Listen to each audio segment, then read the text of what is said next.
हार्दिक शुभकामनाएं।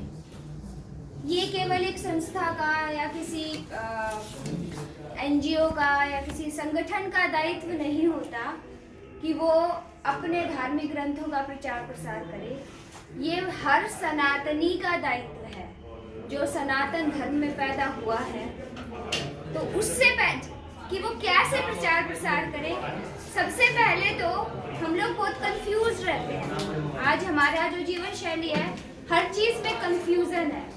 धर्म और रिलीजन में भी कंफ्यूजन है, दोनों को जोड़ देते हैं। लोग सोचते हैं हिंदी में धर्म कहते हैं, इंग्लिश में रिलीजन कहते हैं। इस कंफ्यूजन को ही सबसे पहले दूर करना चाहिए कि धर्म का कोई अंग्रेजी अनुवाद नहीं है। धर्म धर्म ही है।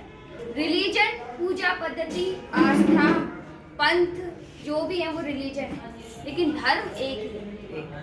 धर्म क्या है?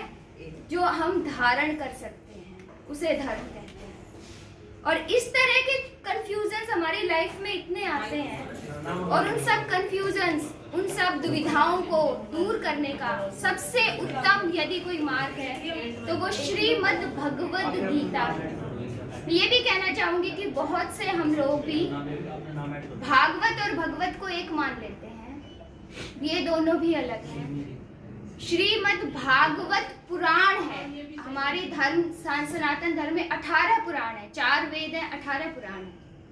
उन पुराणों में से एक पुराण है भागवत पुराण, जिसमें विष्णु जी के सभी जो उन्होंने अवतार लिए उनका वर्णन है। श्रीमद् भगवद गीता ये महाभारत में से लिया गया एक अंश है। महाभारत में पर्व है, भीष्म पर्व के भूमि पर्व वाले भाग में से श्रीमद् भगवद गीता का हिस्सा लिया गया है, जिसे अलग से गीता के नाम से हम जानते हैं, और जिसकी महत्वता इतनी है कि उसे उपनिषदों के समान स्थान दिया गया है हमारे धार्मिक शास्त्रों में।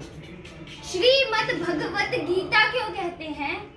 क्योंकि ये श्री हरि के मुख से निकले हुए शब्द हैं। स्वयं श्री हरि ने ये शब्द कहे हैं, इसीलिए इसे श्रीमद् भगवद गीता कहा जाता है।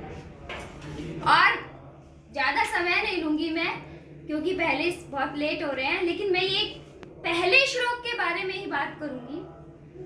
धर्म क्षेत्रे कुरुक्षेत्रे समवेतायुत्सव मामका पांडवाश्च किम कुर्वत संजय।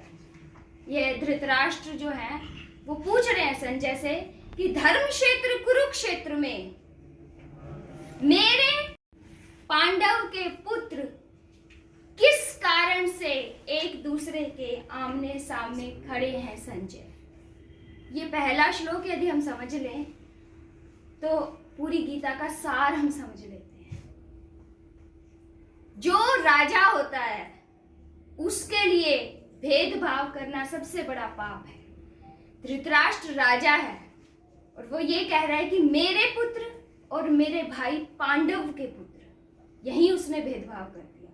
एक राजा के लिए मेरा और मेरे भाई का पुत्र, इतना भेदभाव, यदि यही समझ उसमें होती तो महाभारत नहीं होती। तो पहला श्लोक हमें सिखाता है कुरुक्षेत्र ही क्यों चुना गया? क्योंकि ये धर्म युद्ध था, अधर्म के खिलाफ था, धर्म की स्थापना के लिए था।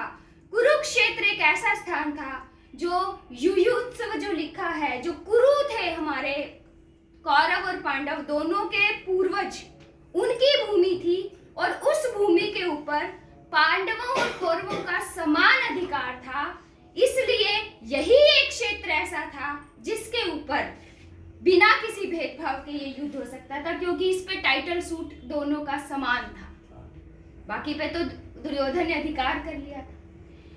छोटी सी बात थी ये, उसे पता है जब महाभारत का युद्ध होने के 10वें दिन भीष्म पितामह शरशैया पे आ गए, तब उनका सारथी संजय वापस हस्तिनापुर जाता है और फिर वो उनको सारी बात बताता है पहले दिन से। उन्हें पता है भीष्म पितामह शरशैया पे युद्ध हो चुका है, कितनी हानि हो चुकी है। उसके पश्चात वो कह रहे हैं कि मेरे और मेरे भाई के पुत्र किस इच्छा से एक दूसरे के समक्ष खड़े हैं। तो वो केवल नेत्रहीन नहीं था, वो विचारों से भी नेत्रहीन था। उसके विचारों की भी क्षमता खत्म हो चुकी थी। और ये हमें सिखाती है कि विचार होते हैं वही व्यक्ति को बनाते हैं, विचार होते हैं वो व्यक्ति का विकास करते हैं, उसको किस दिशा में लेके जाते हैं, उसको महाभारत जैसा युद्ध करवाते हैं और किसी को गीता जैसा ज्ञान दिलवाते हैं। और वो ज्ञान लेके एक छोटा सा राजकुमार जिसने अपने शस्त्र भी गिरा दिए थे, वो इतने बड़े युद्ध को जीत लेता है। तो यह जो ग्रंथ है, यदि हम इसके एक एक चीज को समझ लेंगे तो आज जो सबसे बड़ा चैलेंज हमारी युवा पीढ़ी के सामने डिप्रेशन के नाम पे है, वो कभी नहीं आएगा। और एक बात और मैं जरूर कहना चाहूँगी, बंद करें कि बच्चे हमारे ये सोचते हैं कि ये क्या है। अगर हमारे बच्चे ये सोचते हैं कि ये कुछ नहीं है, हमारे पास टाइम नहीं है, ये बेकार की बात है, तो शर्म हमें आनी चाहिए। क्या ब्रॉटअप दे रहे हैं हम अपने बच्चों को? हमारी जिम्मेवारी है कि बचपन से हम उन्हें बताएं कि ये वो साथ है तुम्हारा, जो कोई भी चीज तुम्हारी दुनिया में साथ छोड़ देगी, ये ग्रंथ तुम्हारा साथ नहीं छोड़ेगा। इस ग्रंथ ने तो एक आशाहीन राजकुमार को एक विजयी राजा बना दिया। मैं सिर्फ यही कहना